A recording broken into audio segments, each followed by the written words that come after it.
We're talking about four defendants. Actually, now there's a potential fifth defendant. Their names are defendant 1, 2, 3, 4, and potentially 5. These are not names of people because those people are actual defendants. And you'll see by the end of this video why I call them defendants. And so they're defendants, not people. You see, unlike this gang that use the name of Christ as their battle shield to go do evil things, and when they go to sleep, they dream about me. When they wake up, the first thing they do before they kiss their wife or their boyfriend, they talk about me. They post me and call my name 24 hours a day, nonstop. Infatuated with me. Have created this whole energy field. That's what's behind me now, this flower of energy. And that one force can be used for darkness, and it can be used for light. Just like the Jedi. The Jedi will use the force for dark. The true masters know how to turn that dark energy into light. So all this energy that they're in their crock pot stirring up. We're gonna attack Billy Carson. We must do everything we possibly can, including making fake accounts, making bots and robot accounts to comment and hate and try to thumbs down videos and attack. And we're gonna attack Billy Carson. Threats against his family, which I'll go over in a little bit. So defendant number 2 and his horde of cult people, cult followers, in some way have been attacking him. They created robots and bots to attack his comments on his post, and attack his positive posts, attack his comments from his followers, attack people on his YouTube videos, attack his live chats, just attack. The same thing they've been doing to us, using real people and also using robots, which is really what is considered a cyber attack, which is actually illegal and against the law.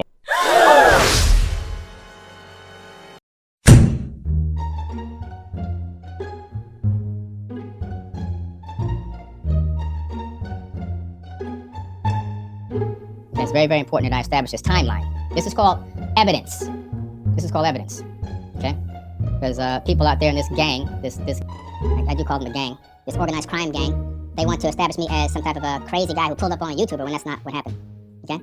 I was extremely sick and went in the hospital prior to this whole thing happening. I actually almost died. I'm still not fully out of recovery. Okay? This is me in the hospital and my wife sleeping on a sofa next to me while in the middle of the night. You can see the heart monitor, the oxygen in my nose, and she literally saved my life.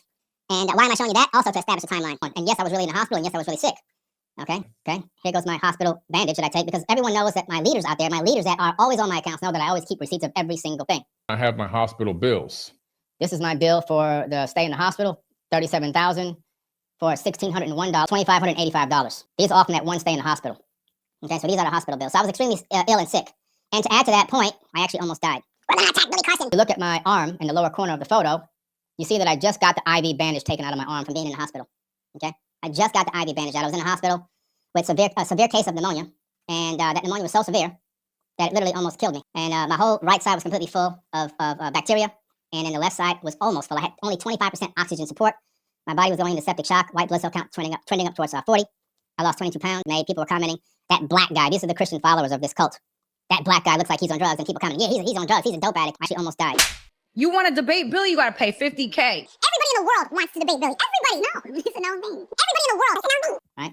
Well, I looked sick in the video because I actually was sick. Matter of fact, before the video started, I had a bottle of water, and I told him, look, you may have to stop this a couple times because I can't really breathe that well yet.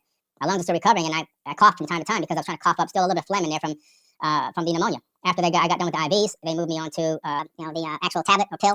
You take these huge horse pills and got to keep taking those antibiotics until your lungs are clear. But it's still a long healing process, a 12-week healing process. And I got like a week and a half or two to go. Why is that important to this whole thing? Well, because I wasn't even supposed to leave the house.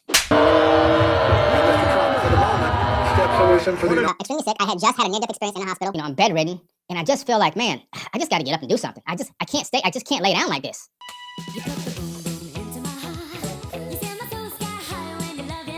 Get a call from Mark. Like, hey man, we're gonna hop on a podcast. I'm like, okay, yeah, that sounds like a good idea. Something I can do, and all I gotta do is go around the corner from my house.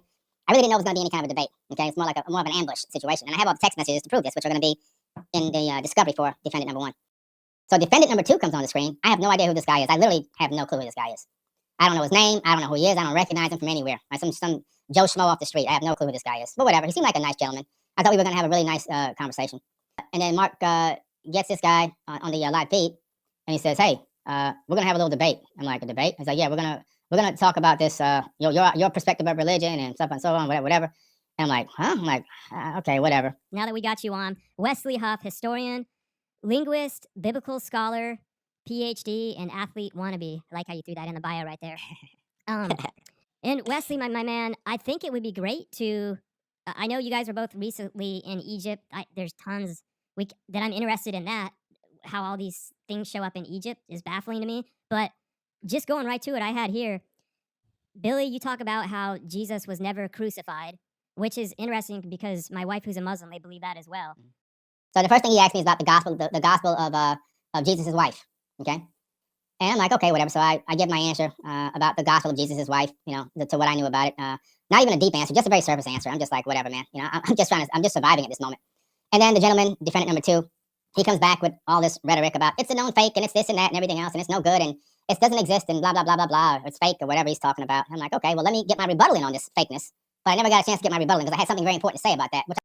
It's a known forgery. I mean, no one's referring to the Gospel of Barnabas as anything other than. If you say it's a known forgery and you're expert, I'm going to go with that. Let's talk about the Old Testament a little bit and leading up into the New. Well, hold on, because do you mind if I address the Gospel of Jesus' wife? Sure, go ahead. Some of y'all think I'm an alien, but I'm really human. Okay, I'm a person just like you guys are. And to that effect, and being in that weakened state, which he knew he caught me in one of my most weakest states. He saw how I only weighed 206 pounds at his house. So I was very, very frail and thin. I've gained back now 15 pounds, but at the time I was very thin, just weak. I actually almost died. I'm human. I might have bumbled the Barnabas text or the Sinai text or whatever. Now I'm trying to ask my question. I'm getting overridden with other texts, other words from defendant number 1. He's overriding what I'm trying to say, everything I've got to ask. He's talking over me. I'm the person that's supposed to be in this debate. I can't even get a word in. He's talking over me. I'm the person that's supposed to be in this debate. I can't even get a word in. Now I see what's going on. This is an actual setup because every time he would come back and start talking dogmatically and talking all this garbage, he would then pick up his cup and do this and give a smirk. So I saw Dan at that moment. I realized, oh, this is a contrived setup video to make me look like I'm some type of dummy and I don't know what I'm talking about. You guys, this is a setup. This is ridiculous. Every time I have something to say, he's disconnecting me. I can see him literally disconnecting his video manually. Man, I gotta go. I have an air conditioning guy coming to my house. I have my mother-in-law coming into town and something happened too. We have 5 AC units. And I don't even know which one of them is acting up. All I know is one of the rooms in the house upstairs where she's going to be is hot. So I walk out in the middle and I tell them, don't use this. I don't approve this. You have a certain level of foreknowledge. You have advanced knowledge that goes beyond. You know what's the ending before the end even occurs. So you set up everything for success. Why? Because a genius solves problems before they happen. And I'm going to drop the mic on that. With some of that too, I think came back on. Yeah. There's old stuff that it's hard to comprehend, but the thing that continued to change my life was Jesus, and the core of it was love conquers all things. I can't miss it. So yeah. Keep going. All right, We can do a follow up. I really appreciate it, Billy. Thanks so much for interacting. Because that now makes the video illegal to use with my likeness, my face, my voice. Any form, any shape or form. Even if it's just a 10-second clip. Even if it's 1 second of me, I did not consent. Why? Because it's unprofessional, and I knew they were going to utilize it. So I go over there at his behest, begging me to come over. I got all the messages. And I meet him at his house. His wife is home. His son is home. His son's eating a shake at the table, drinking a shake at the table, a smoothie or something. His wife is in the kitchen, heating some food up that she got from our chef. Our chef became their chef. And I explained to him it didn't look good for him or me. It was very unprofessional, very clownish, very childish. And if somebody edits it, it's going to look really one-sided and stupid. He then succumbed to this pressure and wanted to be all the way in to show, like, I'm loyal to you guys, so make sure you don't use my name or anything, and make sure you don't attack me. I didn't get this far being stupid. Do I make mistakes from time to time? Absolutely. Just like anybody else makes mistakes sometimes. But when it comes to protecting myself and making sure I'm doing everything appropriately to leave my own breadcrumbs, I'm going to do that. I always have the receipts.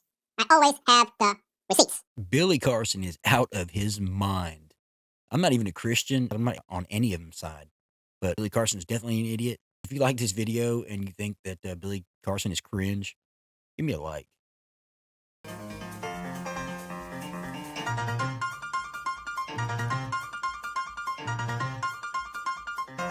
It's a known thing. Thanks for believing in me.